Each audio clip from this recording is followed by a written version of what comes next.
ইয়াওমা নাদু কুল্লা উনাসিম বিইমামিহিম ফামান উতিয়া কিতাবাহু বিয়ামিনিহি ফাউলাইকা ইয়াকরাউনা কিতাবাহুম ওয়া লা ইউযলামুনা ফাতিলা ওয়া কুল্লা ইনসানিন আলজামনাহু তায়রাহু ফি উনুকিহি ওয়া নুখরিজু লাহুম ইয়াওমাল কিয়ামাতি কিতাবান ইয়ালকাহু মানশুরা ইকরা কিতাবাকা কাফা বিনাফসিকা আল-ইয়াওমা আলাইকা হাসিবা। প্রত্যেকের কণ্ঠের মধ্যে আমলনামা ঝোলাই দেওয়া হবে। আল্লাহ বলবেন ইকরা কিতাবাকা, তুমি তোমার আমলনামা পড়ো, কাফা বিনাফসিকা আল-ইয়াওমা আলাইকা হাসিবা, তোমার বিচারের জন্য তুমি নিজেই যথেষ্ট হয়ে যাবে। আল-ইয়াওমা নাখতিমু আলা আফওয়াহিহিম ওয়া তুকাল্লিমুনা আইদিহিম ওয়া তাশহাদু আরজুলুহুম বিমা কানু ইয়াকসিবুন। আর সেদিন মানুষ আল্লাহর সাথে তর্ক বিতর্ক করবে, আল্লাহ পাক তার মুখটাকে সিটি লাগিয়ে দিবে, হাত পা সাক্ষ্য প্রদান করবে। তাহলে এই কঠিন হিসাবপত্রটা কবরে আপনার তো একাই থাকতে হবে, জানাজা হবে, কবরে নামিয়ে দিবে, আপনি একলা একলা হিসাব দেন।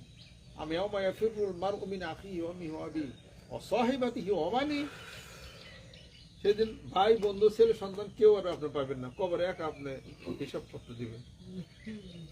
কাজে আমি সব দেবো যে এত লক্ষ লোক আমারে মানছে, আমি নেতৃত্ব দিছি, আমি সব বলে দিছি, তারা মানে না আমলের ব্যাপার, এটা আল্লাহ তুমি আর হে বুঝবা, এটা হলো আমার দায়িত্ব। আমি তো এটা আপনাদের ঝগড়া হাজার করতে যাবো না। কাজে কোরআনুল কারীমের কিছু মানি কিছু মানি না, কিন্তু সবও মানতে পারবো না, কঠিন। এই মানুষ সৃষ্টি হয় না যে সব মানতে পারে, কিন্তু নিজের দুঃস্বীকার করে আস্তাগফিরুল্লাহ পড়তে হবে এবং চেষ্টা চালাইয়া যাইতে হবে। এবার কি বুঝে আসছি? বড় বড় অনেক আলেমুলা ওরা চেষ্টা চালায় না, হেরা মনে করে যে আমরা কেতাবকরণ করে অনেক বড় আলেম হয়ে গেছি, আমার সামনে কেরা আছে, ও তো ফার্সি হেরা না, ও তো শিখাই পারে না, খালি হ্যাগবিতে খালি অহংকার খালি। আর এই অহংকার মাটি দেওয়ার জন্য তো মওলানা রুমি রহমত শামসুল তাবরিজের কাছে মুড়ি দিয়েছিল। এই অহংকার মাটি দেওয়ার জন্য, শরীয়তের ইলমের অহংকার মাটি দেওয়ার জন্য এর কাছে মুড়ি দিয়েছিল। এমনি শরীয়তের ইলম হিকমার লিখে তাজকিয়া নফসের জন্য, আত্মশুদ্ধির জন্য। মানুষের ভিতরে ইবাদত বন্দি করলেও অহংকারের সৃষ্টি হয়, ইলম শিখলেও অহংকারের সৃষ্টি হয়। এগুলোকে মাটি দেওয়ার জন্য হলো তাজকিয়া নফস, বায়ত হইতে আল্লাহ জিকির করতে হয়।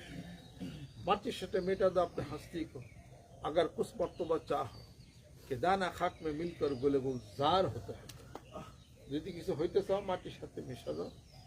দানা যেমন মাটির সাথে না মিশতে পারে গাছ হয় না, তুমি মানুষ মাটির সাথে না মিশতে তোমার আর এই আধ্যাত্মিকতার বেশের গাছ তৈরি হতে পারে। এই কাজে থেকে আমার পক্ষ থেকে 3টা নির্দেশ। 1 নম্বর হলো 5 ওয়াক্ত জামাতে নামাজ আদায়, আর 2 নম্বর হলো 2 বেলা কোরআন শরীফ তেলাওয়াত, 3 নম্বর হলো 2 বেলা জিকির। 5 ওয়াক্ত জামাতে নামাজ, 2 বেলা কোরআন শরীফ, আর 2 বেলা জিকির। এই 3টা আমল যদি করা পারেন ইনশাআল্লাহ তাআলা পথভ্রষ্ট হইবেন না। আর নামাজ সালাত এমন একটা ইবাদত যাহা নাকি ইন্না সালাতা তানহা আনিল ফাহশাই ওয়াল মুনকার, যে নামাজ পড়লে ওই লোকটাকে খারাপের থেকে নামাজে টাইনা নিয়ে আইব। কিন্তু নামাজ আদায় না করলে জিকির যতই করেন আপনি ঠিক থাকতে পারবেন না। এরা শানে নজরুল শুনবেন, বাইর কোরআন শরীফ আমি কয়ে দিই। সেটা হলো আল্লাহ নবীর সাথে বসা আছেন, এক লোক আসছে, এ রাসূলুল্লাহ কি ওই অমুকে যা চুরিদারি ডাউডে হ্যানত্যান সব কাজের মধ্যে আছে, আমার নামাজও পড়ে। আল্লাহ নবী সাল্লাল্লাহু আলাইহি ওয়াসাল্লাম বললেন যে চুপ রইলেন যে এটা কি ঠিক? জিবরাইল আলাইহিস সালাম আয়াত নাযিল করলেন, হে রাসূল, নামাজেই ওই ব্যক্তিকে খারাপের থেকে নিয়ে আসবেটাই না, ইন্না সালাতা তানহা আনিল ফাহশাই ওয়াল মুনকার। আল্লাহ নবী সাল্লাল্লাহু আলাইহি ওয়াসাল্লাম বলেন যে চুপ থাকো, দাও নামাজ পড়তে দাও। তবে কিছুদিন পরে দেখা গেল যে ওই লোকটা চুরি দেরি করা এগুলো সব বন্ধ করে দিছে। কারণ আল্লাহ বলেন যে নামাজেই তাকে ওই কাজের থেকে ফিরিয়ে নিয়ে আসছে, কিন্তু আপনাকে নামাজ 5 ওয়াক্ত পড়তে হবে আপনাকে। আজ 5 ওয়াক্ত জামাতে নামাজ আদায়, 2 বেলা জিকির, 2 বেলা কোরআন শরীফ, পীরের কাছে বায়াত মুড়ি দিচ্ছেন, পীরের কিছু কথা হুকুম মানলে আপনার জীবনের জন্য অনেক মঙ্গল হবে। নামাজ পড়লে মানুষের অভাব দূর হয়, জিকির করলে টেনশন মুক্তি হয়, আর কোরআন শরীফ পড়লে কোরআন শরীফ সাফায়াত করে তার জান্নাতে নিব, সে আর তার হাতে টাকা পয়সা নেই, গরিব, এটা সে থাকবে না, তার অবস্থার পরিবর্তন হয়ে যাবে। এই 3টা আমল একসাথে চালাইবেন, এটা খুব সাংঘাতিক একটা জিনিস। এটা আমি আমল করি, এই যে ফজরের আজানের পরে আমি সূরা মুমিনুন পইরা কোরআন শরীফ পইরা তারপরে নামাজ জামাতে বেরিয়েছি। আমি আমল না করলে আপনাকে আমি কইনি, আমি তা কইনি। আমি যারা আমার মুখে যেটা ওয়াজ শুনবেন আপনি মনে করবেন যে ওটা আব্বা আমল করে, আমল করি দেখে আমি করি, ওটা নিজে আমল না করলে ওটা তো কইতাম না। আপনাকে দেখাই দেখে আমি জিকির করুন, দেখ আল্লাহ আব্বা ওই যে চিল্লা জিকির করতেছে, ও লোক দেখানো ইবাদত করি না। ফাওয়াইলুল লিল মুসাল্লিন আল্লাযীহিম আন সালাতিহিম সাহুন আল্লাযীনা। তাহলে পর মানুষ যারা নাকি নামাজে উদাসীন হয়ে খাড়ায় এবং লোক দেখানো যারা নামাজ পড়ে, লোক দেখানো ইবাদত বন্দেগী, মানুষের দেহ লম্বা করে সেজদা দেয়, মানুষের দেহ জিকির করে আমি কাঁদা ঢাল হয়ে গেলাম, মানুষ মনে করছে বাবারে ও পাগলা তো মুক্ত হয়ে গেছে গা। এগুলো যদি মনে করে আপনি জিকির আজকার নামাজ কালাম পড়েন, তাহলে লোক দেখানো ইবাদত হবে। লোক দেখানো ইবাদত। আল্লাহ নবী সাল্লাল্লাহু আলাইহি ওয়াসাল্লাম সাহাবাদেরকে বসা আছেন, জিবরাইল ফেরেশতা আসলেন, আয়েশা বললেন যে হে রাসূল, আপনি কি জুব্বুল হুজুন সম্পর্কে জানেন? আমি তা তো জানি না। জুব্বুল হুজুন এমন একটা জাহান্নাম যে 7টা জাহান্নাম, এই সাকার হোতামা আরো যা আছে, এই 7টা জাহান্নাম প্রত্যেক দিন 70 বার করে ওই জাহান্নামের কাছে মাফ চায়। সব জাহান্নামের ওটা হলো একসাথে হয়েছে নালী। আল্লাহ নবী সাল্লাল্লাহু আলাইহি ওয়াসাল্লাম বলেন যে ওই জাহান্নামে যাবে কারা? তখন জিবরাইল ফেরেশতা বলতেছে যে রাসূল, আল্লাহ পাক বলছেন যে ওই জাহান্নামে যাবে আমার আখির জামানার নবী মুহাম্মদ সাল্লাল্লাহু আলাইহি ওয়াসাল্লাম তার উম্মতরা। এর কি ভুয়া কথা? এটা ওই জাহান্নামে যাবে তারা উম্মতেরা, আমরা যাবো সেই জাহান্নামে। যে কারা তারা যাবে, কারা কি দোষ তাদের? তাদের দোষ হলো একটা, যারা লোক দেখানো ইবাদত বন্দেগী করছে, তারাই যাবে ওই জাহান্নামে। আল্লাহ এটা পছন্দ করেন না। লোক দেখানো ইবাদত কি? তার মানে নামাজে মানুষের দেহ লম্বা লম্বা সিজদা দেয়, মানুষের জানায় রুকুতে অনেকক্ষণ আছে, অথবা জিকির করে মানুষকে দেখায়, অথবা নামাজ মানুষকে দেখায়, অথবা দান করে মানুষকে দেখায় আমি কত দান করছি, কত কিছু করছি, হ্যান ত্যান করছি। মানুষকে দেখানোর জন্য যে ইবাদত বন্দি করা হয় ওইটা হলো লোক দেখানো। এক লোক হাসরের ময়দানে জাহান্নামে তাকে টেনে নেওয়া হবে, বলবে এই ফেরেশতারা খারাপ, যা আমার টাইনে কনে নাও জাহান্নামে। আমি যে নামাজ পড়ছি, মাসে দান করছি, এটা ওটা করছি, কিনা যাবো কনে? কারণ আল্লাহ বল যায় ফেরেশতার দ্বারা করো। তুমি যত আমল করছো, মেলায় আমল করছো, ফেরেশতারা সব লিখছে, এগুলা আমি আল্লাহর কাছে সব পচা, এগুলা আমি গ্রহণ করি নাই। আল্লাহ কেন গ্রহণ করে না? তুমি মানুষের দান করছো যে মানুষে জানুক যে তুমি দানবেশ, তুমি মানুষকে দেখানোর জন্য সব ইবাদত বন্দি করছো, তোমার হজ হওয়া নাই, কিছুই হয় না, নামাজ কিছুই হয় না, সব বাতিল। শুনেন, ফামান কানা ইয়ারজু লিকা রাব্বিহি ফালইআমাল আমালান সালিহা ওয়ালা ইউশরিক বিইবাদাতি রাব্বিহি আহাদা। এই কথার অর্থ কি? আল্লাহ পাক বলেন, যদি আমার নিকট আসতে চাও তাহলে আমলে সলেহা করো, নেক আমল করো, আমি আল্লাহর ভয় করো, রাসূলকে মহব্বত করো, আর আমার ইবাদত বন্দেগীর মধ্যে পৃথিবীর কারো তুমি শরিক করো না, শিরক করো না। সেটা কি? এক সাহাবী আসলেন, ইয়া রাসূলুল্লাহ, আমি মানুষের দান করি, আমার খুব ভালো লাগে, মজাও লাগে, আর মানুষের প্রশংসা করে, আমিও চাই মানুষ আমার প্রশংসা করুক, কোক যে উনি অনেক বড় দানবীর। তখন আল্লাহ নবী সাল্লাল্লাহু আলাইহি ওয়াসাল্লাম চুপ থাকলেন। আয়াত শরীফ নাজিল হয়ে গেল, এটার নাম হলো শানে নুজুল। তার মানে আয়াত নাজিল হওয়ার প্রেক্ষাপট, কেন এই আয়াত নাজিল হয়েছে। তখন আয়াত নাজিল হয়ে গেল যে লোক দেখানো যে ইবাদত, এবং ওগুলা হলো শিরক।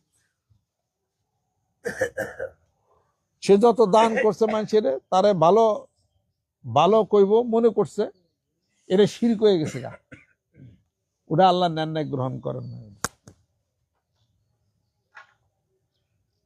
তাহলে পরে ইবাদত তো মেলায় মানুষ করে, কিন্তু খালই সিদ্ধি থাকলে সব চলে যাবো। দরকার পরে কানবেন, চুপে চুপে কানবেন, কেউ যেন না দেন, নাহলে পরে আপনার ভিতরে রিয়ে আসতে পারে। এই সবাই মিলে জিকির করেন, ঠিক আছে, একা একা জিকির করেন, গোপনে করেন, কেউ যেন বেশি শব্দ যেন না শুনে। মানুষ কবে যে সেই রকম কামেল যা জিনিস আল্লাহ দিছে, যেরকম দেখতেছি জিকিরের চুট, একটা কথা দুইটা কথা যে মানুষ কয়ে ফেলে আপনারে, তাহলে আপনার মনে মজা লাগবো যে না রে, আমি সেরকম একটা জাকিরিন হয়ে গেছি। আপনার ভিতরে যদি মজা লাগে, স্বাদ লাগে, এবং আপনি যদি মনে চান যে কন যে না সে আমার তো ভালোই কয়, তাহলে এটা কিন্তু শিরক হয়ে যাবে। খুব সাবধান। আর যত ইবাদত বন্দেগী, যত যা কিছু, যত চাইফে যাবের পারেন, কেউ ঠিক যেন না পায়। কথা কি বুঝতে পারছি? কাজে আমার ঠেকা বসছে, আমি আপনাকে জানিয়ে ইবাদত করুন, তাই না? যে মানুষ জানুক, মানে পিছনে এরকম করলে সে মানুষের মুরিদরা জানবো যে আমার পীর কাবেল। যে অবস্থা দেখতেছে, আমি যে কতটুকু গোপন থাকার চেষ্টা করি, এটা করাটাও তো আমার জন্য ঠিক না। এটাও একটা রিয়া, এটাও একটা রিয়া। হ্যাঁ, কাজে এগুলা কেউর গোপন কথা কেউর কাছে কয় না। কাজে আপনার কি সম্পর্ক আল্লাহর সাথে, কি ইবাদত করেন কি না করেন, জানাই নেন না কেউ, বুঝতে যেন কেউ না পারে। মানুষ জানে মনে হয় কিছুই না, জিরো হোক। আপনার সম্পর্ক তো আল্লাহর সাথে, বেস্ত দিলে আল্লাহ দিব, যার নামে দিলে দিব, ধরা খাবেন আল্লাহর কাছে। অকল্লহ মাতিহি ইয়াউমাল কিয়ামতি ফারদা, কিয়ামতের ময়দানে বিচারে যখন খারাইবেন, তখন আল্লাহ এবং আপনি এই দুইজন, আর কেউ কি থাকবো? উনি কি পিসাব থাকবো? কোন মুফাসসিরে কোরআন কেউ থাকবো? কেউ না তো। সূরা মরিয়ম খুলে দেখেন, ঠিক আপনি থাকবেন দাঁড়ানো, আল্লাহ পাক থাকবে, আপনাকে প্রশ্ন করা হবে, আপনি উত্তর দিবেন। ওখানে পৃথিবীর কেউ থাকবে না। ওটা এটা বুঝেন না কেন? এটা অতিরিক্ত বুঝ ব্যবস্থা যদি আপনারা যদি তরিকা বানান, যখন আমার পীরে যায় রক্ষা করব, নাউজুবিল্লাহ, এটা আপনাদের কেরা শিখল, এটা শয়তানের লোকমন্ত্রণা। এটা আপনার নিজের আমল আপনাকে রেডি করে যেতে হবে। আপনার পীর আপনাকে দিক নির্দেশনা দিছে, পীর তো আপনার পক্ষ থেকে নামাজ পড়ে দেয় নাই, হয়তো সে আপনার জন্য দোয়া করছে, এই জিকিরটা আমলটা করলাম, আল্লাহ এই সবটা তুমি অমুককে দিও, এইটাই হয়তো এই করছে। তাহলে আপনার পক্ষ থেকে নামাজ পড়লে পীরের হইব? আপনার নামাজ হইব? হজ আপনার করতে হইব, নামাজ আপনার করতে হইব, জাকাত আপনাকে দিতে হবে, সব তো আপনারই করা লাগবে। এটা সে তো একটা গাইডলাইন দিছে, আল্লাহ নবী সাল্লাল্লাহু আলাইহি ওয়াসাল্লাম আমাদেরকে গাইড দিচ্ছেন না।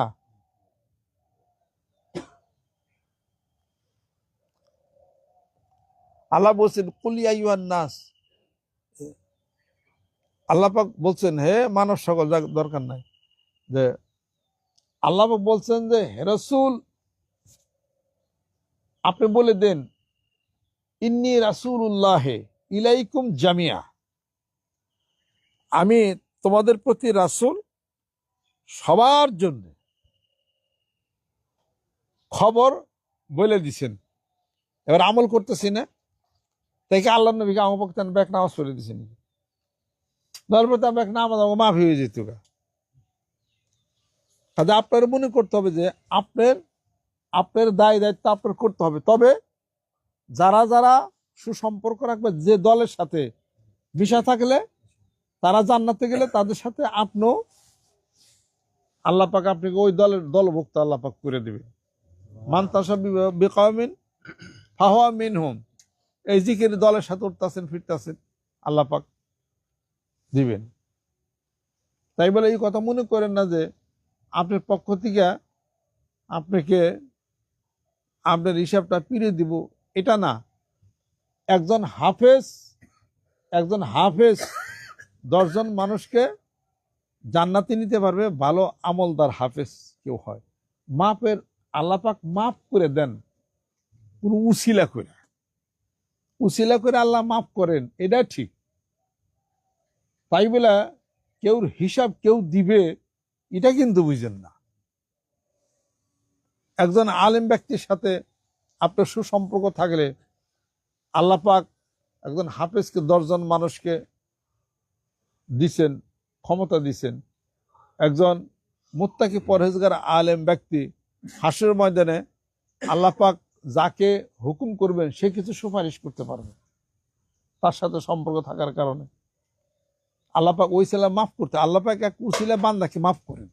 জিকির করছেন না, তাহলে মাফ করবেন। মান কালা লা ইলাহা ইল্লাল্লাহ ফাদাখালাল জান্নাতা, যে ব্যক্তি লা ইলাহা প্রতি হারা জীবনে কয়েক লাখ বার লা ইলাহা পড়ছেন না, অহনো পড়লেন না, আপনি জাহান্নামে যাবেন, আপনি জান্নাতে যাবেন।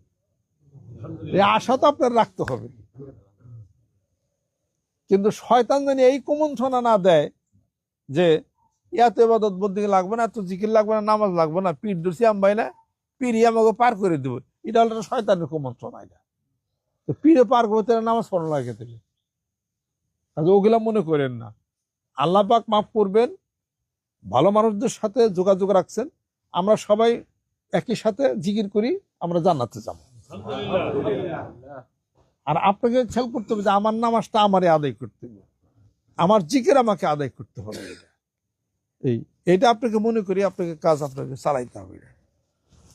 কাজে 2 বেলা জিকির আর 5 ওয়াক্ত নামাজ, 2 বেলা কোরআন শরীফ তেলাওয়াত পরেন ইনশাআল্লাহ তাআলা। সমস্যা, অসুবিধা, বিপদ, অসুখ বিসুখ সব আল্লাহ পাক নিয়ে নেবে ইনশাআল্লাহ তাআলা। আল্লাহ রহমত বরকত আল্লাহ পাক করবে। আর যে সমস্ত চিকিৎসাপত্র টুকটাক করা হয় ও ফলো করেন, সুস্থ থাকবেন, ভালো থাকবেন ইনশাআল্লাহ তাআলা। আল্লাহ পাক যেন কবুল করে না। কিছু কিছু ইয়ার কি জানি কয়, বিভিন্ন জেলাতে যারা যারা কাজ করেন বা তরিকতের রাস্তায় যারা যারা কাজ করেন, মেহরবানি করে তারা আজানটা ঠিক মতো দিয়ে পারেন। আজান একামত 10টা সূরা যেন তারা সহি মতো জানা তারা পড়তে পারেন। তারপর এই এলাকা যদি একটা ইমামতিও করেন, তা তো আজানটা অনেক সময় দেওয়ান লাগে, একামত দিতে হয়, তারপরে একটা নামাজ পড়ান লাগে। নামাজ পড়াইতে গেলে 10টা সূরা তার মুখস্থ রাখেন, সূরা ফিল, সূরা ফালাক, সূরা নাস, তারপর সূরা লাহাব, সূরা মাউন আরাইতাল্লাযী, তারপরে সূরা নসর। এগুলো মোটামুটি 8-10টা সূরা ভালো সহি করে পড়া থাকলে আর আজান একামতটা দিয়া পারলে আর জানাজার নামাজটা পড়াইতে পারলে তো মোটামুটি ভাবে একটা, তাহলে আপনার ওই এলাকার একটা ইমামতিটা টুকটাক চালান যায়।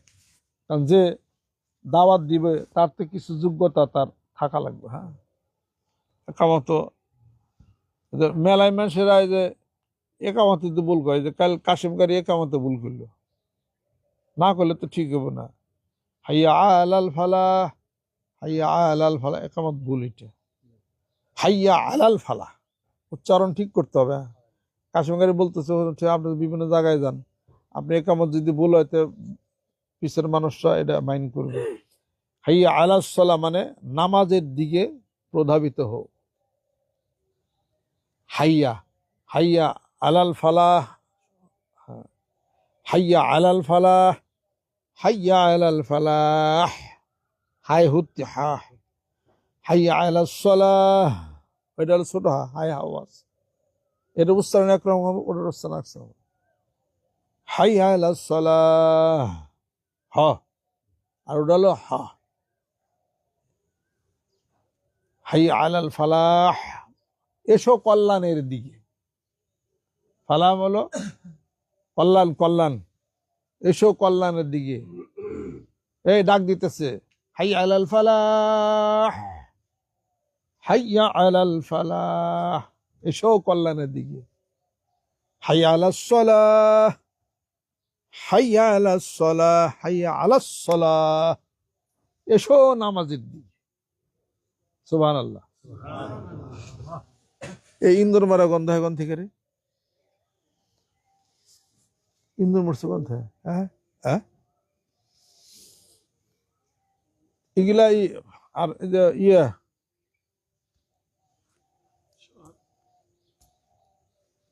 শালম, শালম দুইজন না? শালম দুইজন, শালম তিনজন। এই শালম বেনাবুল্লাহ শালম আছে না, না মাহালম না, ও মাহালম, আর বৈশাখ শালম। হয় আপনার কইতেছি জিকির করেন, জিকির ঠিক আছে, কিন্তু জিকির মাঝখানে এই মুর্শিদ কন, এটা সম্পূর্ণ এই জিনিসটা বাদ দিবেন। কারণ আব্বা পীর ছিলেন ইসাক রহমতুল্লাহ আলাইহ, আব্বা অনেক হালাতালা মানুষ আছিলেন, অনেক জিকির করছে আব্বা। আমরা ছোটবেলা থেকে পর্যন্ত আব্বা দীর্ঘ সময় জিকির করছে। তখন কারেন্ট আছে না, আব্বার বাতাস দিছি, ওখানে মসজিদের ওখানে ওই যে গর্ত, গর্ত খুঁড়া আব্বা ওই যে কবর খুঁড়ে কবর জিকির করছে, উপরে দাঁড়া দিয়ে দিছে। আব্বা ওর গেলে আমি ওর মাঝে মাঝে নামছি। একদিন আমি কইছি, আব্বা আমি কবরে আপনার জিকির, কাই সর্বনাশ, তুমি মনে যাইও না, পোলাপান মানুষ কিন্তু বুঝবারা। পরে আর যাইতাম না, কিন্তু আব্বা আসলে ওই কলেজ থেকে আইলে মানে একবার অনেকক্ষণ বইটা জিকির করতে, কবর খুঁড়া কবর দাঁড়া দিয়ে মানে জিকির করতে। কিন্তু কোনোদিন আব্বার জিকির তো এই মুর্শিদ আমরা তো শুনি নাকি। আপনি কোথেকে এই জিকিরটা আবিষ্কার করলেন? আপনার দেখে তো আরেকজনে এটা কইব, জিকির করুন, জিকির করবেন আল্লাহ আল্লাহ, জিকির করে শেষ করে মাঝে মাঝে এই মুর্শিদ কেন কইবেন আপনি? এটা তো একজন আলেম ব্যক্তি যদি আসে, আপনার তো চিনবো না, দোষটা তো আমার গাড়ি দিবে, কবি যে কেমন পীর মুরিদে জিকির করে, এটা সংশোধন করে না। আমি যে আপনার না কই, তা আপনি তো এটা শিখবেন না, কাজে হয়তো অন্য ফেলে যাবে। সবাইকে আর আপনাকে আমাকে শ্রদ্ধা করে এটা সবাই করেন। আর জিকিরের মধ্যে ওটা তো নাই, কয়বার জিকির করেন মাঝখানে এই মুর্শিদ আপনি কইবেন। আমরা চকের খারিয়া 300 বার মুর্শিদ কনগা, আমার বাড়ির সামনে খানে গিয়ে এই মুর্শিদ আহ তোমার নাকি দেখা করবো, চাও এই মুর্শিদ সমস্যা কি আছে, কয়েক হাজার বার কও, কিন্তু মুর্শিদ কে জিকির করবার যাইও না, আমার ডাকো এই মুর্শিদ বুঝাবা করবো, কয়েক হাজার বার কও দিয়া কোন শালা ফিরে তার দেহ ভিতরে ও তত হলে আমি দিবনি। কিন্তু জিকিরের মধ্যে মাঝে মাঝে মুর্শিদ এটা আবার কি আমার, এটা তো তাহিরি মার্কা জিকির হতে, তাহিরি তো জিকির কয় আর মাঝে মাঝে হয়ে গেলাম কয়। সারা বাংলাদেশ সেটা তো আলেমান ওরা বন্ড গেছে খেতাব দিছে, ওরা কুলে উঠতে বহু দেরি আছে। সেই ধরনের জিকির যে আমাকে শুরু হয়েছে, আপনার দেহে তার 6 জনও কইব, ওটা কবেন না। জিকির আব্বা বলতে, আব্বারও জিকির করতে জীবনে আমরা কোনদিন শুনি নাই, সেও তো সরমানা মুরিদ আছে। জিকিরের মাঝখানে আব্বা কি মুর্শিদ করছে? আপনি কোন কেন বন্ধ হইলে এমনি পীরের কথা চিন্তা করে পীরের নিয়ে কান্দো, তারপরে তার নিয়ে দোয়া করো, অসুবিধা যেটা ঠিকের মধ্যে, তখন কোনো মল না আহে তার নাকি বয়স করলে আমি করবো। কিন্তু জিকির মধ্যে ওইটা মাঝে মাঝে জিকির করবেন, এই মুর্শিদ করবেন, এটা তো ঠিক না। এটা এটা আপনি যেমন না কই, তখন আমার আমল চলে গেলে, যখন আমার পোলার আমল আইব, তখন আপনারা কি করবেন? আগের পিরিয়া তো বড় ডিগ্রি দাঁড়িয়ে আসলো, মলানা পিজ আসলো, তার সামনে কত ডিগ্রি কিছু কয় না, এখন আবার সাও ফিরেছে, আবার কইতেছে বাদ দিবার কইতেছে, তখন তো তারা মানবিনি আপনারা। আমার আমলে যেটা বৈধ হয়ে গেল, ওর আমলে সেটা উল্টাইতে বহু কষ্ট হয়ে যাবে। এটা কথা খেয়াল করছেন? কাজে জিকিরের মাঝখানে কোনো শব্দ, দুনিয়াবি কোনো শব্দ উচ্চারণ করা, এটা জিকিরের সাথে সম্পৃক্ত হবে, এটা কখনোই জায়েজ হবে না, এটা ঠিক হবে না। এটা করেন। হালালের মধ্যে থাকেই তো কত কিছু করা যায়, তাই না? হালালের মধ্যে থাকি আপনার চলেন, অসুবিধা কি আছে? এটার মধ্যে কোনো কিছু না। একটা একটা একটা মানুষ হালাল ভাবে তার 4 জন স্ত্রী থাকতে পারে, কিন্তু একটা মানুষ তার স্ত্রী থাকা অবস্থায় কেউ সাথে পরকিয়া করবে, এটা তো একটা জঘন্য অপরাধ। এটা তো ইসলাম তো এটা বলে না। এটা, হ্যাঁ, মানিকগঞ্জে পীর আমার পিছনে দোষ আছে, আমার একাধিক সংসার, আমি তো হালালের মধ্যে আমি আছি। আর কত কত পীর সাহেব দিয়ে কিনা সংসার তো একটা, কিন্তু উপপত্নী যে কতটি, কত ঠ্যাং টিপে কত কত দিয়ে 3-4 দিন হইয়া থাকে বিষয় বৃত্তান্ত। হ্যাঁ, এগুলা কোনো যাবে? এটা অর্থ তার ইসলামী বিধান অনুসারে 4টে বিয়ে করে তার ভালো ছিল তার। এটা তাদের আমার সংসার বেশি, এটা আমার দুর্নাম। আর কেউ মেলায় পিসাব করে সংসার নাই, তাকে তো উপসংসার কতটি আছে, এটা কোনো যাবে? এটা হালালের রাস্তায় থাকেন। হালাল রাস্তায় যখন থাকবেন, আমার সাথে কোনো দ্বন্দ্ব ক্লেশ কারোর সাথে কিছু বাঁচবে না। এই গোপন একজন যা চোরর গাঞ্জা টানে, আর বাইরে এসে আবার হুজুরগিরি করে। আবার হালাল রাস্তায় থাকেন, হালাল থাকে মানুষের দুর্নাম করে করুক, আপনার আল্লাহ শক্তি যদি কাছে থাকে আপনার হাতে কেউ পারবে না। আর সমাজকে দেখানোর জন্য খুব ভালো থাকলেন। আর যদি দেখলাম তো ইউটিউবের মধ্যে সমানে মেয়ে লোকরা সেদা দিতেছে না কত মানুষের, ওখানে সমাজ আইসা যদি স্টেজে বইয়ে যদি ওয়াজ করে, এক ঠ্যাং টুং নুলা করে দু একবারে, ওরা হয়েছে ঘরে পলিয়ে বলে থেকে ওরা ই করে আর কি। কাজে আমি হালাল ভাবে চলি, আমার মেয়ে লোকে সেজদাও দেয় না, পুরুষরা সেজদা দেওয়ারও কোনো চান্স নাই। আমি হালাল ভাবে আমি চলছি, বিধানের মধ্যে আমি আছি। এটা কাজে আমার সাথে বহজ করে কেউ পারার কোনো কায়দা নাই ইনশাআল্লাহ তাআলা। আস্তাগফিরুল্লাহ, আস্তাগফিরুল্লাহ, আস্তাগফিরুল্লাহ, আস্তাগফিরুল্লাহ। আর বিভিন্ন জায়গাতে যারা আমার পক্ষ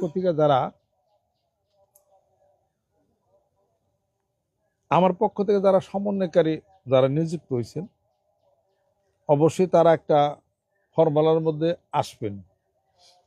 যদি তার ফর্মুলার মধ্যে না আসেন, তাহলে সমন্বয়কারী পদ থেকে তারা নিজেরা অবসর নেবেন। সেই ধরনের মানুষ নতুন করে সমন্বয়কারী এটা তাদেরকে সেট করতে হবে। কিভাবে শুনেন, আমি একটা কথা বলি, মদ হালাল ছিল না, পরে হারাম হয়েছে না? জিহাদ কি প্রথমে ফরজ হয়েছে না পরে? কারণ কি? অবস্থা বুঝা, জনসংখ্যা কম ছিল, আইন তত ছিল না। জনসংখ্যা বাড়ছে, আইনের পরিধি বাড়ছে। কথা ঠিক তাই না? এখন জনসংখ্যা বাড়ছে, মুরিদের সংখ্যা বাড়ছে, আলেম ওলামা আসছে। এখন আপনাদের নেতৃত্ব দেওয়ার জন্য সেই ধরনের যোগ্যতা সম্পন্ন মানুষই এখন লাগবে, দরকার হবে। আগে হয় নাই, যেমন এই সমস্ত এলাকাতে আব্বা আসছেন, 4 দিন 5 দিন করে আব্বা থাকছে, মুরিদের সংখ্যা কম আসলো, ওহন কি আমি থাকারি? ওহন কি পারি আমি? এক জেলায় তো 2-3 দিন সময় আমার হয় না। আপনি যদি মনে মনে খারাপ করেন যে আগের বাজার না আগের চান আমাকে এসে 7 দিন থেকে গেছে, হ্যাঁ, এই ফিরে এসে একদিনও না হারি পারলাম না, এইটা করলে ওই পরে কি? এটা আর লক্ষ লক্ষ মুরিদ হয়ে গেছে, আমি এখন কারে করে সবাই আমি দিব। আইন নতুন হয়ে গেছে না? তাহলে পরে যারা সমন্বয়কারী, যারা বাংলাদেশে আগে যেমনি ছিলেন এমনি যে থাকবেন, এটা ভুল ধারণা আপনাদের। এখন মানুষের জনসংখ্যা বেশি, মানুষ বেশি, লোকজন আসছে বেশি, আলেম ওলামা বেশি, আইনের হিসাবপত্র বেশি। এখন সব পরিবর্তন হবে।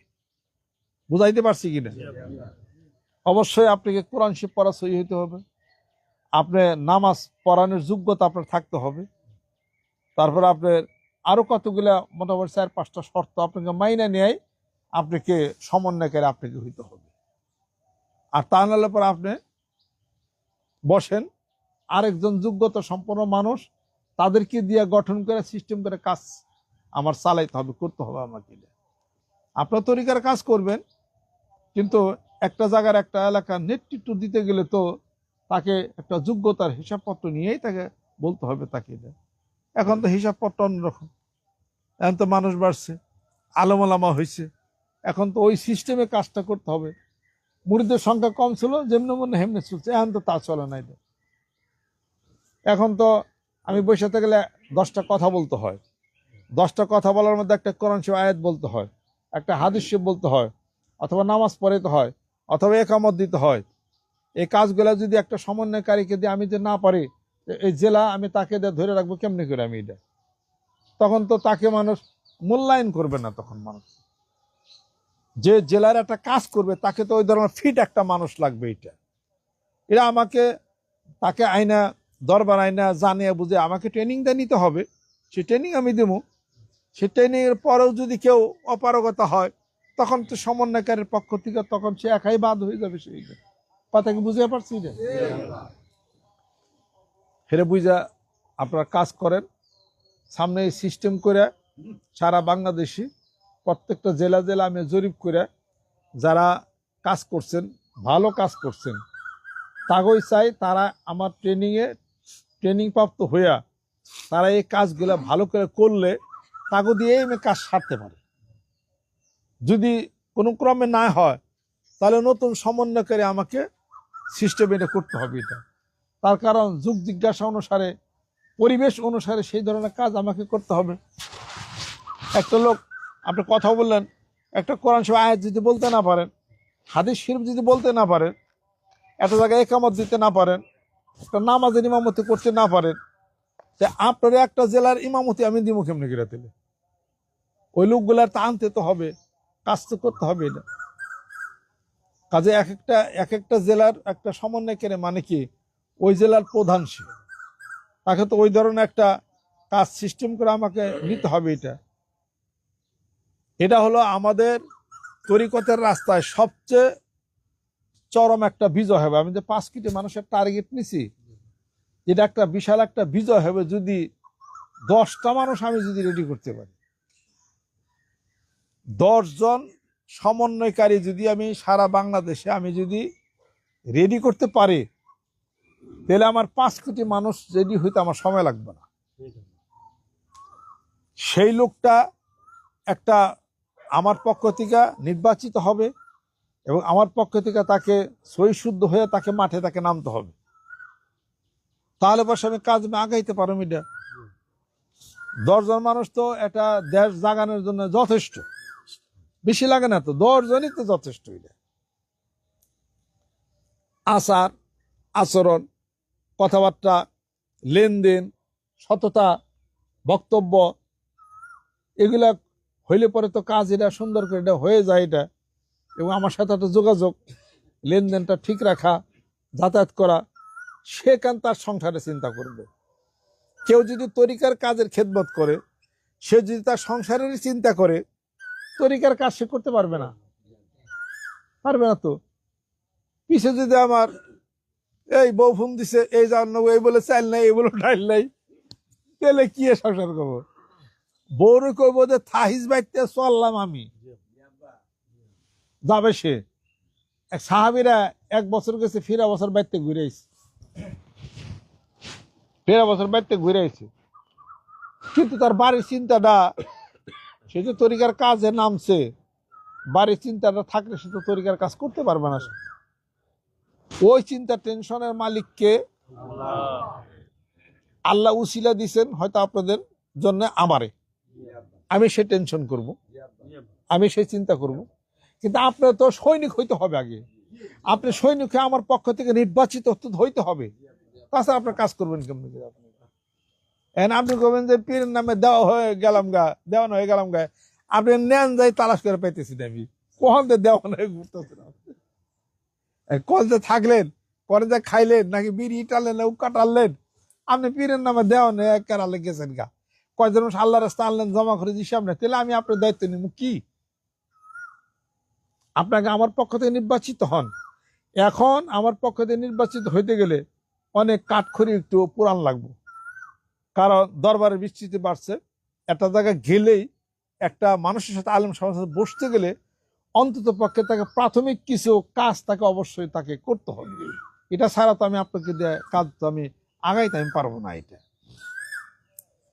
সেই কল্পনা নেয়া এমন আছে যে অনেকে বক্তব্য ভালো দেয় কিন্তু ভিতরে সততা কম।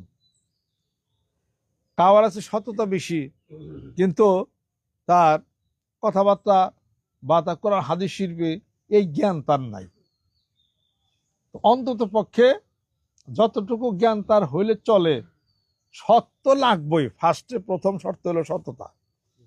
সততা লাগবে, যাতে ঘর ভরা ছোট ছোট স্বর্ণ যদি থাকে আর তো খিদায় যদি মইরাও যা 3 দিন না খেয়ে থাকস, ওই একটু স্বর্ণ তোর থেকে সরাবি না। এই নিয়ত কইরা যদি কেউ তোরকে কাম করা হারে দেশে তার দিয়ে আমার কাম হবো। পিছে যদি টান থাকে জীবনেও কোন তরিকার কাম তারে দিয়া হইব না। আব্বাই যে কলেজে প্রফেসরি করতো, ওখান থেকে ক্লাস কইরা বাসায় আইতো না, আমি টিফিন ক্যারিতে দেবেন তো কলেজে খাবার নিয়ে যাইতাম, খাইয়া আমার টিফিন ক্যারি পাঠাই দিত। আর সাইকেলের নিচ দিয়ে চালায় না সাইকেল, অমনে চালিয়া বাসায় আইতাম। মা কইতে তোর আব্বাকে, আমাকে আব্বা তো বরিশাল গেছে গা, কয়তে বাসায় এসে খাই একটু রেস্ট নিয়ে যাইব না। আর মা জিজ্ঞেস করছে তুমি তো কলেজ থেকে যাও গা, মন খাইবেন না যায়, তুমি বাসায় এসে খাই একটু রেস্ট নিয়ে যাই পারো না? তুমি কথা কইলে তুমি আমার পিরগিরি শিখাইবা? বাসায় এলে খায় না রেস্ট করলে আমার মন দুর্বল হয়ে যাবে, আমার আর পীরের দরবার যাওয়া হবে না। আমার ওখান থেকে চলে গেছে। এর নাম হলো মুরিদ। দুনিয়াতে, সংসারে দুনিয়াতে বহু সময় দিছেন, বহু সময় দিয়ে হারে মেলায় কিছু করছেন, আখেরাতে সময় দিতে পারেন নাই। আখেরাতে সময় দেওয়া দরবার যতটুকু কাজ করবেন, এলাকার কাজ করবেন, ওইটা হলো আল্লাহর কাম এবং ওইটাই হলো আপনার কাম। আর যত কাম করছেন সব ভূতের বাগার খাটছেন। সব সংসারে ফুলফিল করে ইটি করে 7 দিনের টাইম বাইর করে এরা জুল্লাটা কান্দে নিয়ে ছেড়ে দাওয়াত দেওয়া শুরু করে দেন। নতুন মানুষ দাওয়াত দেন, দাওয়াত দেওয়া 50 জন মানুষ একখানে করে দরবারে মাসিক মাহফিলে নিয়ে আসেন। এটা সে কাম, এগুলো সে কাম। এটা এরকম করে তরিকতের জন্য এরকম পাগল না হলে পরে এগুলা আগাইতে পারবেন না। কাজে সারাটা বাংলাদেশে যারা যারা সমন্বয়কের কাজ করতেছে তাদের কিনা আবার বৈশা, তাদেরকে আবার ট্রেনিং এর ব্যবস্থা করে এই লোকগুলার সৈনিক করি, আরো কিছু নতুন মানুষ সৈনিক করে যদি সারা বাংলাদেশ আমি ছেড়ে দিতে পারি, এগুলো একটা মানে আমি একটা মেশিন প্রস্তুত করলাম, এই ইঞ্জিনটা আমি বানাইছি, এনিডারে স্টার্ট দিলেই জেনে মনে হেনে যাক হেনে কাম করবো। তরিকের একটা কাম করে দিল বড় কথা। আজকে তার নামে গেলাম, জেনে যাবে সেখানে মানুষ মুরিদ করবো, এই সেখানে তো মানুষ নিয়ে আসতে পারে। এটা কি হারে ইমাম সাহেবের মাধ্যমে কাম করেন না কোনো? আপনার যার মতো তো নামতে পারে। যা আমি নামে গেলাম, আমি কিছু নতুন মানুষ আল্লাহ পাকের রাস্তা নাও, নতুন মানুষ 20 জন মুরিদ করে আপনি ডাইরেক্ট আপনি আমার কাছে নিয়ে আসেন। আপনার না করছে কেনা কয় না ইমাম সাহেব হচ্ছে সমন্বয়কারী, তাকে হুকুম ছাড়ি এলাকা কাম করেন যাবো না, তাকে হুকুম ছাড়া হুসুমে যাও। এই সমন্বয়কারীর হুকুম ছাড়া, হ্যাঁ সকালে তো খেলে দেখা যায়, দুপুরও খেলে, নেতেও খেলে, মানে এর ভূতে না করে পাইছে, সমন্বয়কারীর দোষ হচ্ছে, তাই না? নিজে কাম করো না, সমন্বয়কারীর দোষ। তুমি এলাকায় যায় 6 জন মানুষ নতুন বয়াত মুরিদ করে আমার কাছে নিয়ে যাবেন, সমন্বয়কারীর কি আছে, আবার ইমাম সাহেবের কি আছে? তুমি তো নিয়ে পীরের কাছে জমা দিতে পারো যে 5 জন মানুষ নতুন বয়াত করে নিয়ে আসছি, এই যে আনছি, আপনি সবকটা বাতিয়ে দেন। ওই মুড়ি সবচেয়ে শ্রেষ্ঠ মুড়ি। তা বাদ দিতে ঠ্যাং বিষ, মাথা বিষ, গোয়া বিষ ওষুধ লিখে দাও, খালি এই কিনে নিয়ে আয়, খেলে বলা কথা হলো না। মেয়ে বলো গেছে গা, হেন না তেন না, টাকা টাকা মেরে দিছি গা, অমুকে 2 লাখ টাকা দিয়েছি 6 বছরে ঘুরায়। আব্বা আমি এখন কি করু আলো খাও গাছা বলা, এইগুলা নিয়ে ইটা নিয়ে হয় না। আবার ওই যে হাফসুদের সবকটা মানেটা ভুলে গেছি, আবার সবকটা একটু কই দেন, বা সবকটা কেমনে করুম এটা আমার বলে দেন, ইটা নেই কেউ আয় না। আয় হলো দুনিয়ার সব পেশাল। পীরের কাছে দুনিয়ার রাতে পেশাল না লাভ আছে, আখেরাতের পেশাল পারো। এটা এটা ওর কোন ধরনের কথা? এটা শুনেন, আমার একটা কথা আপনারা শুনেন, রাডার চিনেন? এই যে আকাশে বিমান চলে, রাডার ছাড়া কি বিমান চলে? ওই যে সিঙ্গাপুর থেকে রওনা দিছিল 300 270 জন মানুষ নিয়ে সিঙ্গাপুরের থেকে প্লেন রওনা দিছিল, আজও সে প্লেন ঘুরে আসে নাই। জানেন না? ঘুমে নাও বান, খবর জানেন না? মালয়েশিয়া, হ্যাঁ Malaysian airlines, Malaysia airlines, Singapore না, মালয়েশিয়ার থেকে 270 জন যাত্রী নিয়ে আমেরিকার না কোন দেশে রওনা দিছে বিমান, আজ ঘুরে আহে নাই। তালাশ করে দেখেন যে আপনি শ্বশুর বাড়ি খালে পড়ছে নি, আজ খুঁজা পায় নাই। পুরার কিছুক্ষণের পর থেকে রাডার আউট হয়ে গেছে, রাডার সাথে যোগাযোগ ছিল না, বিমান রাডার ছাড়া চলে না। অনেকে জানেন না আপনারা, বিমান রাডার ছাড়া চলে না।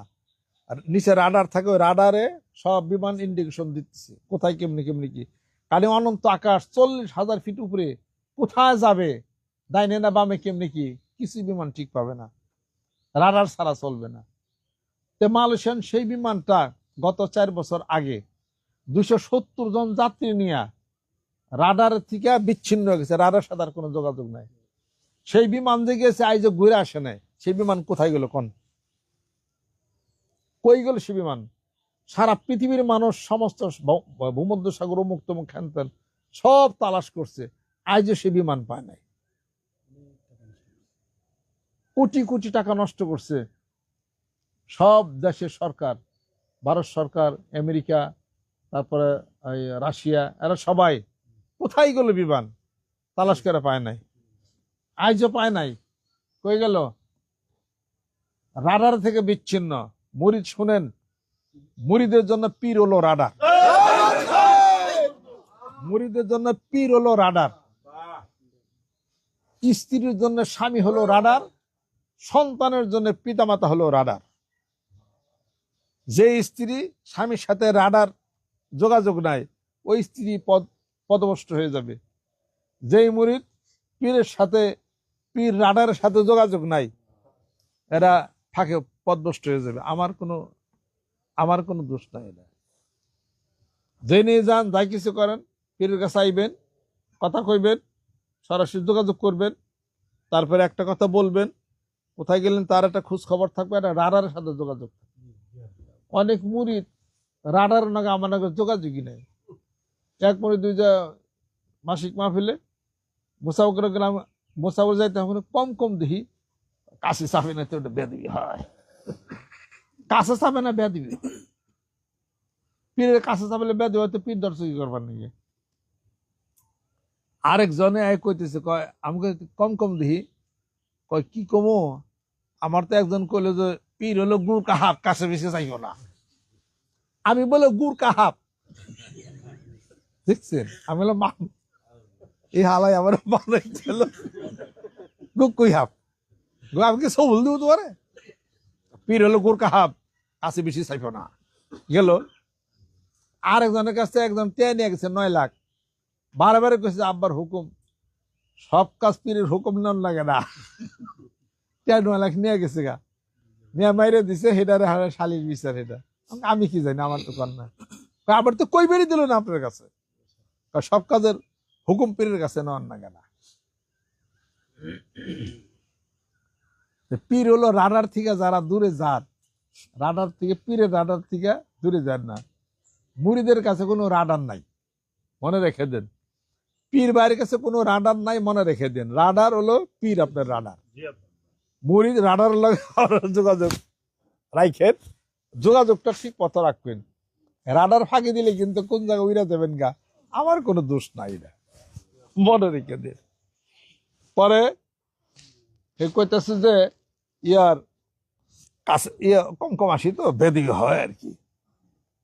আমি খেয়াল করলাম এটা তো কেমন জিনিস হলো, বেদি হয় কম বলে আসে।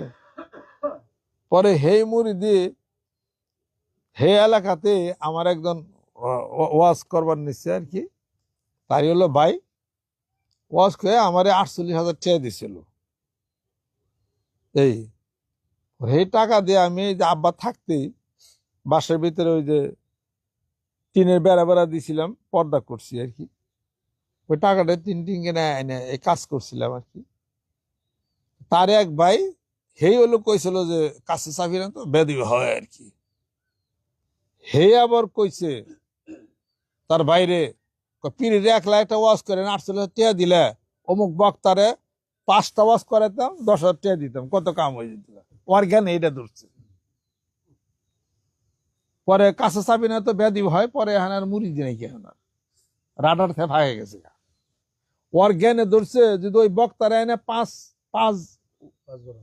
পাঁচবার আনতো 5 দুগুণ 10,000 দিত, আর তুমি আর পীর রাইনে 1 দিচ্ছে 48,000 টাকা, তো খরা বাড়াইছো কে? ওর জ্ঞান হলো এটা ধরছে। ওই পীর আর মুরিদ কি সমান নাকি?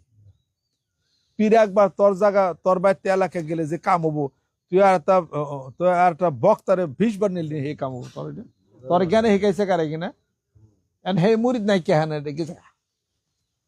এটা হলো মুরিদের হিসাব পাতি। এটা ওই যে আরেকজন আরেক জেলায় সেটা জিকির করে বাউমারে এনে খালি নড়াইতো আর কি, মোটা সোটা আসলো।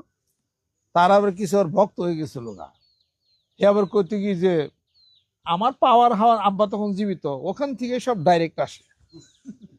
আব্বা নিতে বলে ডাইরেক্ট বলে তার পাওয়ার যায়। আমি কইলাম যে মনে মনে কই যেতে আল্লাহ নবী কি দুষ করছে, মদিনা শরীফ থেকে আমার কাছে ডাইরেক্ট আয় পারে না পাওয়ার সব, তাহলে এত এত পরিশ্রম করা লাগে। পরে হে 1 তারিখ আছে, নাম কইলাম না আমি, উত্তর এলাকা এক জেলা। আমার তেলে কেমন আছেন কেমনি কি কয়, এত আর কেরাকা আসছে কয়, আছে তারা একটু পিছনে বসা আছে, উস্তাদের সামনে দেয়া মাহফিল বাসে পিছনে, ওই পিছনে 15-20 জন ওর সাথে যে কটা আছে পিছিয়ে পিছিয়ে ঘুরে ওখানে যে বই দিচ্ছে। হেও নাই, মারা গেছে, সবই হারিয়ে গেছে।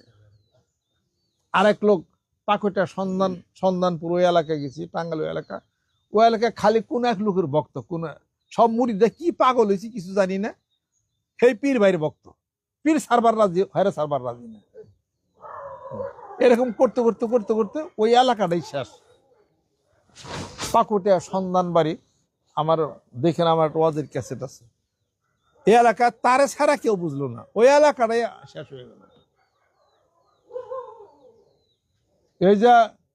এই যে মুরিদরাও কিছু আসেন, কোন কোন পীর ভাইয়ের পিছনে এত ঘুরা ঘুরেন, হেরে সারে কিছু বুঝেন না, এটা কই বেছেন আপনারা?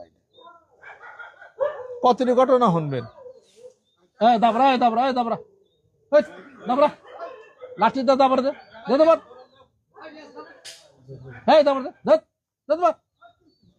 বাড়ি লাগা, বাড়ি লাগাবি না, আইলে পরে দাবারবি, কথা ডিস্টার্ব করে দেখো না, একটা এরাঙ্গি মারা একবার।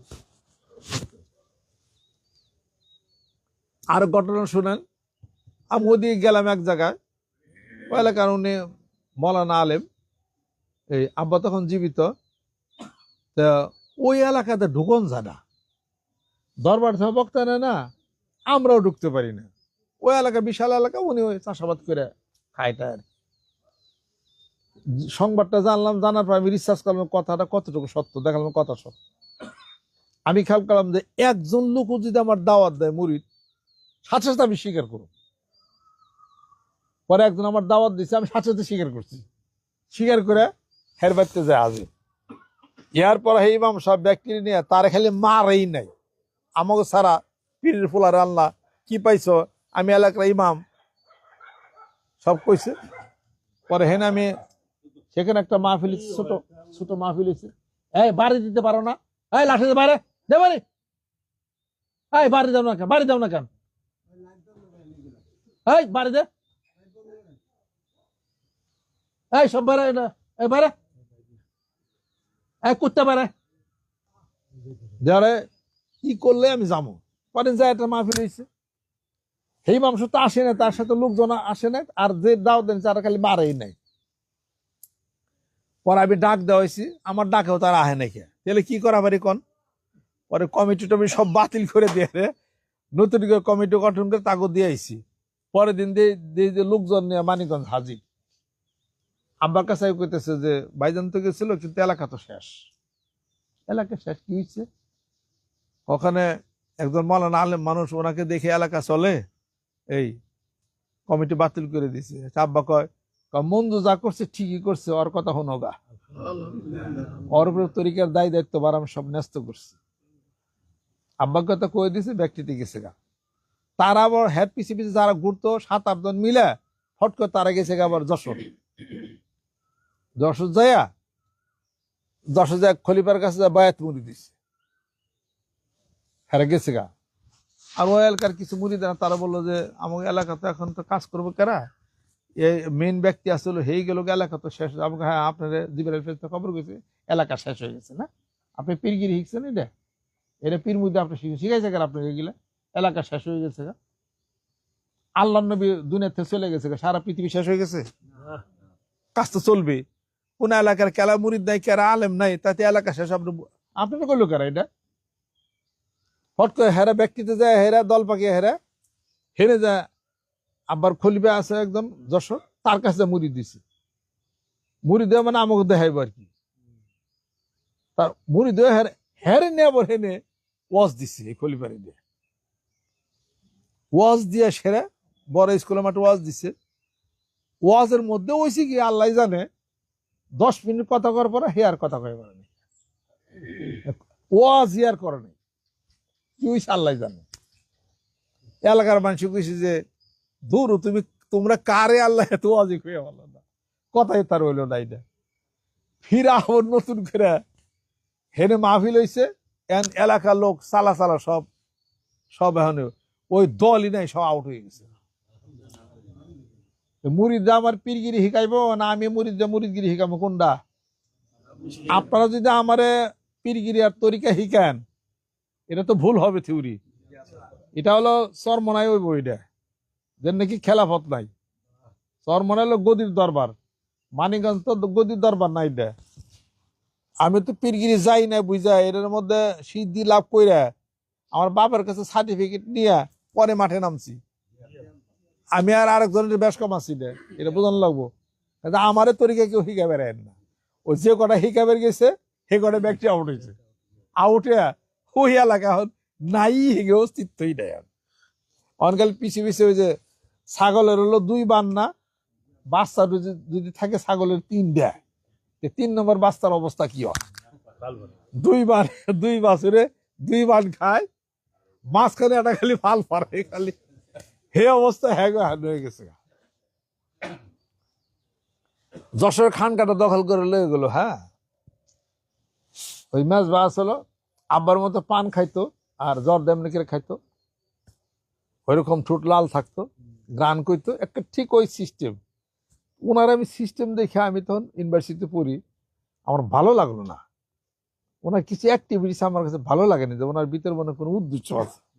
আব্বার একদিন কইছে আব্বা এই যে যশোর ম্যাচ বাসে না কিছু উদ্দেশ্য আছে, আর ওই এত টাকা দেয় খানকা করলেন বৈশা থাকে ওখানে, উনি তো সর না কি দেখি কেমনি কি ভবিষ্যৎ কয় এমনি তো ভালোই দেওয়া যায় রে, মানুষের মত তো কওয়া যায় না। আল্লাহর কি কাম, আব্বা ইন্তেকালের পরে খানকা মানকা দখল করে লয়ে গেল গা। আর কার কাছ থেকে খেলা পথে বসে গেছে গা, নিয়ে গেছে গা। কে বললো নালা পীরের মতো পান খায়, পীরের মতো পান চাবেন এক জিনিস, আর মানুষও আলাদা হলো আরেক জিনিস, নিয়ে গেছে গা দখল করে। এরকম কত মুরিদ দেখলাম। মানিকগঞ্জের মুরিদরা সাবধান হয়ে যান, আপনারা আমার চেয়ে বেশি তরিকা বুঝছেন না, কম বুঝেন দেখে মুরিদ হইছেন। এই আমার চেয়ে যে বেশি বুঝে তার কিন্তু অধপতন হবে। তার অতিরিক্ত কথা অতিরিক্ত বুঝ ব্যবস্থা হলে অধপতন হবে, আমার কিছুই হবে না। খেলাপথের যে একটা হিসাব পথ আছে, ওইটা মাঠে যে নামছি, আপনারা কেন কত ছোটর প্লেয়ার আমার লগে লাগছে, কেউ কুলাইতে পারতেছে না। পিসাব লাগছে, মৌলানা লাগছে, মুফতি লাগছে আমার পিছনে, এটাও পারছে নাকি? একটা পারবেন, ব্যাপার আছে এটা, এই ব্যাপার আর কম না আপনার কাছে। ওটা তো আপনার কাছে কইলে ওটা তো কামি হইতো, কেউ জানেন না এই জিনিসটা। ওটা কইলে কোনো লাভ নাই, ওটা হারা বাংলাদেশের বিরুদ্ধে লাগে, তাও কোনো লাভ হবে না। এটা মুরিদরা ক্ষতিগ্রস্ত হেন না, পীরের সাথে রাডারের সাথে যোগাযোগ রাখেন, জিকির করেন, 5 ওয়াক্ত নামাজ পড়েন, 2 বেলা জিকির 2 বেলা কোরআন শরীফ তেলাওয়াত করেন, আমি যে দিক নির্দেশন সেটা আপনার কাজ করেন। এরকম কতটিকে লোক ওই যে ঢাকার 3 জন চ্যালেঞ্জ করে বলে আমার সাথে, তারা খেলা পাতে বয়ে গেছে গা, এখন আউট।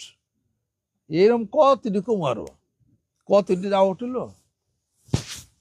কাজেই এটা খলিফাই এক জিনিস, খেলাফতের মধ্যে ছোট্ট একটা জিনিস থাকে যেটা না হলে সে খেলাফতে পিরিয়ে করতে পারে না, ওইটা আলাদা আরেক জিনিস। ওটুক যদি কেউর কাছে থাকে, পৃথিবীর জেনে যাক, পৃথিবীর জেনে যাক, হে বিজয় লাভ করবো ইনশাল্লাহ তাআলা। কাজে ওই সাহস আমার আছে। মানিকগঞ্জ দরবার ছেড়ে দিলাম, লক্ষ লক্ষ মুড়ি ছেড়ে দিয়ে আর একখানে যাবো, যে আটা যে বানাবো, হে মশলা আমার কাছে আছে। হে মশলা আছে, আর মাছ কুইটা খেলে রানলেই খালি হয়ে যাবো খালি, এটা বুঝা বুঝা খালি কাম করে দিয়ে। কাজে আব্বার আমল থেকে পর্যন্ত বিভিন্ন মুরিদদের সাথে বিভিন্ন চ্যালেঞ্জ বা ওটা আমার হয়ে গেছে, কিন্তু সব হারছে। 13 তারিখ আসলো কি মার্জের তাজারিনে, যখন আব্বা খেলাফত দিল, তখন গেলাম যশোর। 13 তারিখ হরতাল আসলো, হরতালের মধ্যে আমি যশোর গেছি। ওই দিন আমার যশোর হলো যায় বক্তব্য দেওয়ার কথা। কয়েকজন মুরিদ তারা আবার খুব আব্বার আমল থেকে খুব হোন্ডা দেয়, খুব দৌড়ায়, খুব মানে রুস্তম কিসিমে। যশোর মানুষ তো এমনি রুস্তম কিসিমে, এই ভালো খুব ঝোঁকের মানুষ আর কি। তারা মনে করছে যে পীরের ছেলে, অল্প বয়স, আমরা যা বুঝেছি আমাদের কি বেশি বোঝে, এই কত বাতে যে কত চালি এটা তো বুঝে নাই। পরে হয়ে যাবে, তারা বলছে আসবে না তো, রাস্তা তো হরতাল হচ্ছে, কেমনে আসবে। আমার প্ল্যান হলো আমি যা ডেট দিছি হরতাল থেকে যাইতে, আমার গাড়ির টাকা চলবই। নিয়ে গেছি, শুনলাম যে বম নাকি ফুটবে, বম ফুটবে, আন্দোলন হচ্ছে। আমি দূর, আমরা ইউনিভার্সিটির ছাত্র, কত বমের মধ্যে থাকি আছি, কি দেখি কই না, ফুটাবার কাকা যা বম ফুটাইবো, হ্যান ত্যান করবো, আমার তো ফিরে পারে নাকি। ওরাই তো আউট হয়ে গেছে, এখন অস্তিত্বই নাই, কেউ নাই, সবই আউট হয়েছে। কত টাকা দিলেন? খানকা নিয়ে আমার সাথে তো কিছু বেজাল গোজাল কিছু জিজ্ঞাসা করছিল, দুনিয়ার বুকে একটাও বাঁচা নাই, সব টিতে গেছে, সব হারাইছে। কাজে পীরের নগে এদিক সেদিক করবার যাবে না। হ্যাঁ, আমি ছোট মানুষ, কিন্তু আমার পিছনে অনেক শক্তি কাজ করে, এটা বুঝা লাগবে না। আমি যে বেলাতে যে কাজটা শুরু করছি, মানুষ আমি ছোট কথা ঠিক, কিন্তু পিছনে উপরের অনেক শক্তি কাজ করে। যেহেতু খুব রিয়ালিটি নিয়ে আমি কাজ করি, দুনিয়াবি কোনো খেয়াল আমার নাই। কাজে মুরিদে কিছু দুনিয়ার খেলা আমার সাথে আইলেই ধাক্কা হেরাই খাইব, সেগুলোর অস্তিত্ব বিলি দেব। ওই যে পাকটা সন্ধান বাড়ি, এখন অস্তিত্বই নেই। ওদিকে শেরপুর এক জায়গা অস্তিত্ব নেই, ওনার এক জায়গায় অস্তিত্ব নেই। ডাকাত দুইজন মিলে করছে, আরেকজন আইছে খেলাফত আমার কাছে চাইবেন নিগে, খেলাফত নিবেন নিগে। হেরা বলে মেলায়, আব্বারা বলে বলে মেলায় মুরিদ করছে, অন যদি খেলাফত পায় তা তার কাছে মানুষ মুড়ি দিব, তাই হবো নি। শেষ পর্যন্ত তার বউটা সংসার টংসার বিলীন, বউ পোলাপাড়িতে শেষ পর্যন্ত মুড়ি দিল না, সব লন্ড বন্ধ, সব শেষ। সব জায়গায় তো লন্ড বন্ধ, দশের পেশা লন্ড বন্ধ। আর কতির উদাহরণ দেবো আমি এটা। কাজে এরকম বহু দেখা গেছে, এখনো সময় আছে, ধ্যান খেয়াল করে পীরের লগে রাডার ঠিক রেখে আল্লাহ পাকের জিকির জিকির জিকির চালিয়ে যান সবাই। আস্তাগফিরুল্লাহ, আস্তাগফিরুল্লাহ, আস্তাগফিরুল্লাহ, বাসন মরার সময় তো অনেক টাকা নিলে ও পাশার কথা কথা, এই তো হ্যাঁ হ্যাঁ, আসুক না পাশার হিস্ট্রি সবাই আব্দুর রহমান লেখা রাখছিল, কবে টাকার ওটা হ্যান কি গেছে। তা আমার কাছে তো অসুস্থ হয়েছিল, তো পাশার অনেক অসুস্থ, চিকিৎসাপত্র তা আমি লাস্টে করছি, টাকা দিচ্ছি। আমি মুরিদদের ভিতর থেকে অনেক ভালোবাসি, এটা আপনারা জানেন না। আপনার বাপের চেয়ে বেশি আমি ভালোবাসি,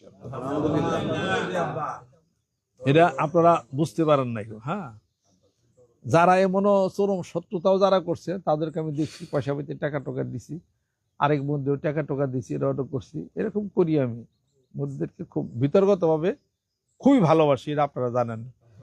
5 তারিখে আইসা তো খানকায় বইছে, আব্দুর রহমান আপনি পাশা না, ওই যেটা করছিলেন ওটা করছিলেন, সব হিস্ট্রি রহমান আবার লেখা রাখছে, লেখা রেখে রেখে এখন অনেক অসুস্থ, তো অনেকক্ষণ ধরে শুনলো, শুনে রহমান ভাই আপনি যা বললেন, হ্যাঁ, এতদিনের অতীত যিনি লিখে রেখেছেন, লিখে রাখলেন, আর এরকম একটা লজ্জা আব্বার সামনে আমাকে দিলেন।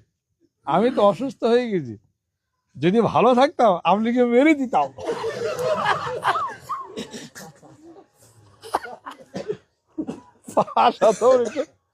ওই কিসে কাজে ভালো থাকতাম আপনাকে তো মেরে দিতাম আমি। যাই, আপনার কাছে সব নারী নক্ষর সব হিসাব আছে। কারবেতে গেছিলাম, কি মাছ দিয়ে ভাত খাইছি, কি করতে সব লাইফ হিস্ট্রি লেখা। শুনেন শুনেন, আল্লাহ পাক ওয়ালা ওয়ালা দাফুল্লাহিন নাস বাদহুম বিবাদিন লা ফাসাদাতিল আরদু ওয়ালাকিন্নাল্লাহু যু ফাদলিন আলা আলামিন। এটার অর্থ কি? এক দল আরেক দলের পিছনে আল্লাহ পাক লাগিয়ে রাখছে। যদি তা না হইতো তাহলে পৃথিবীর ব্যালেন্স তৈরি হইতো না। আওয়ামী লীগ মনে করছিল চিরকাল ক্ষমতা থাকবো, কোনোদিন আর বিএনপি ক্ষমতা আসবে না, তাই তো? আইছে না ক্ষমতায়? কেরা আনছে? এই আয়াত শরীফে লেখা আছে তা।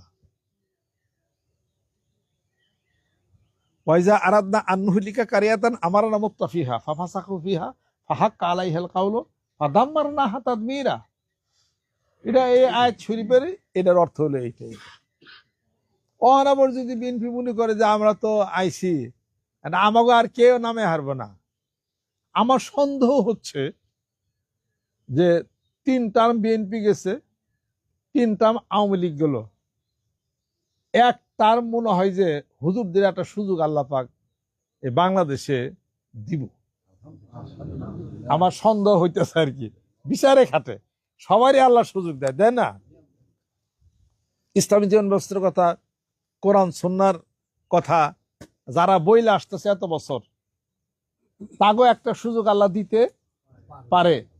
যে আওয়ামী লীগেরও দিলাম, বিএনপিরও দিলাম, জামাত ইয়েরও জাতীয় পার্টিরও দিলাম, সবাই তো এই দেশ শাসন করলো। একবার একটু এই যে হুজুর রাজা আছে মাথা টুপিতে জুব্বেতে ঘুরে, পীর সাহেব হুজুর সাইকুল হাদিস জামাত ইসলাম, একবার একটু দিয়ে দিয়ে আর কি করে, আইবারে তো পারে সুযোগ। কথা ঠিক কিনা? আবার হয়তো 11টা সুযোগ আসতে পারে এবং আসবে আমার মনে হয় আর কি। এ একটা সুযোগ জামাত ইসলামের নেতৃত্বে এই দেশে একটা সিস্টেম, যারাই জামাত ইসলামরে খারাপ কইছে বকাবাজি করছে তারাই হ্যাগো লগে যে হাত মিলে চা খাইব, চিন্তা নেই। এই বিএনপি পাওয়ার আসার আগে আমি কইছি না, আপনাকে শুনেন না, যে বিএনপি আওয়ামী লীগ একসাথে দুধদাবাদ খাবে এবং আওয়ামী লীগ বিএনপিরে দেখে দেখে বুটে সিল মারবো। আমি তো কইছি। কেন কইছি? এটা কি আমি ভবিষ্যৎবাণী করছি? ভবিষ্যৎবাণী না, এটা হলো পলিটিক্যাল ব্রেনের কথা। এটা আমি যদি আওয়ামী লীগ করতাম তাহলে আমি কি করতাম? পলিটিক্যাল ব্রেনের কথা। এটা আমাকে যেহেতু রাজনীতি নিষিদ্ধ হয়েছে আমি বাংলাদেশে, তা আমার এখন রাজনীতির ময়দানে যাওয়া লাগবে না। যাইতে গেলে বৃহৎ দল সম্ভাবনা, যে দল পাওয়ার আসার সম্ভাবনা, ওই দলের সাথে তো আমার হাত মিলাইতে হবে। তা আমি আওয়ামী লীগ থাকলে আমি তো বিএনপির সাথে হাত মিলাম, মিলিয়া আলাপ আলোচনা করে এই তোকে ভোট দিলাম, যা পাওয়ার জায়গা, আমাকে একটু বৈধতা দিস, একটু সুযোগ বুযোগ দি। এটা তো সাধারণ ব্রেনের কথা। এটা ভবিষ্যৎবাণী কি? আমার বিরি মেলায় ভবিষ্যৎবাণী জানে? হ্যাঁ, ভবিষ্যৎবাণী জানি। এটা আমার পলিটিক্যাল ব্রেনের কথা। আমার এটা দিয়া তারা এদিক দিয়ে দিয়ে তারা একটা সিস্টেম করে, কারণ ঘরে ঘরে এখন আওয়ামী লীগ, ঘরে ঘরে আওয়ামী লীগ, এখন আওয়ামী লীগ পাওয়ারে, বুঝেন আপনারা? আওয়ামী লীগ এখনো পাওয়ারে, কে বুঝেন না এই জিনিসটা? এখন আওয়ামী লীগ পাওয়ারে, এটা খালি মনে রাখে। আমাদের দেশের শক্তিশালী মানে এই কি জানি কয় পার্টির মধ্যে এই আওয়ামী লীগ সেকেন্ড পজিশনে আছে। আওয়ামী লীগ সেকেন্ড পজিশনে আছে বা শক্তিতে। ফার্স্ট পজিশনে আছে হলো জামাত ইসলাম, আর থার্ড পজিশনে আছে হলো বিএনপি। কিছুই জ্ঞানে ধরতেছে না, তাই না? মনে করেন যে বিএনপি পাওয়ারে, না না না, বিএনপি শক্তি 3 নম্বরে। আমরা বহেন, আমি 1 ঘন্টা বক্তব্য দিই, তারপর সে আপনারা বুঝবেন। আমাদের দেশে পার্টিগতভাবে যারা পার্টি করে, ইসলামী হোক বা অন্য ওই পার্টি হোক, জামাত ইসলাম হলো সবচেয়ে শক্তিশালী পার্টি, দ্বিতীয় স্থান হলো আওয়ামী লীগ, তৃতীয় স্থান হলো বিএনপি, আর চতুর্থ স্থানে কেউ স্থান নেই, সব জায়গায় খিচুড়ি। চতুর্থ স্থানে সব হলো জায়গা খিচুড়ি, ওগুলো কোনো পাওয়ার নাই, ওটা হুদা ফাল পারে, ওই যে বরকির 3 নম্বর বাচ্চার মতো আর কি, আর হুদা ফাল পারে আর কি। পার্টি হলো এই তিনটাই, 1 নম্বর হলো জামাত ইসলাম, দ্বিতীয় নম্বর হলো আওয়ামী লীগ, তৃতীয় নম্বর হলো বিএনপি। যদি বিএনপির জনসমর্থনের কাছে পাওয়ারে গেছে, তাহলে শক্তিতে আওয়ামী লীগের মতো না। তার কারণ কি, একটা ভৌগোলিক পরিবেশের কথা। যতই আপনি স্বর্ণের পাত দেয়া মুরান বিএনপি আলাগো, ভারতে যা কোনো লাইন পাইব না। তারা পুরা ভারতটাই আওয়ামী লীগের সাপোর্টে, টাকা দেওক, পয়সা দেওক, সহযোগিতা করা হোক। যত মানুষ পলাইছে যে সব ভারতে না, আওয়ামী লীগের সবই স্থান দিচ্ছে না সব, কিন্তু বিএনপির কেউ কিন্তু পারি পাইব না। এক দেশ তো এমনি তাদের পক্ষে, এমনি তাদের পক্ষে। আর এই বিএনপির আগেই তো হলো আওয়ামী লীগের জন্ম, তারা তো ঘরে ঘরেই তো আওয়ামী লীগ তারা। আর মারামারি কাটাকাটিতে আওয়ামী লীগ হলো উস্তাদ বেশি, আওয়ামী লীগ বিএনপি পারে না তো। আওয়ামী লীগ হলো কায়দার মার দেয়, আর বিএনপি এমন মারা মারে যেটার জন্য আইনে হে ধরা পড়ে, আওয়ামী লীগ ধরা পড়ে না। কথা বুঝাই পারছি? তাহলে এই 15 বছরে পারলো না বিএনপি, জামাত সহকারে, বিএনপি সহকারে আওয়ামী লীগের হরাইবে নিয়ে পারলো না, পারে তো নাই। তাহলে শক্তি কার বেশি? এই গেলে কোনো লাইফে দিও না।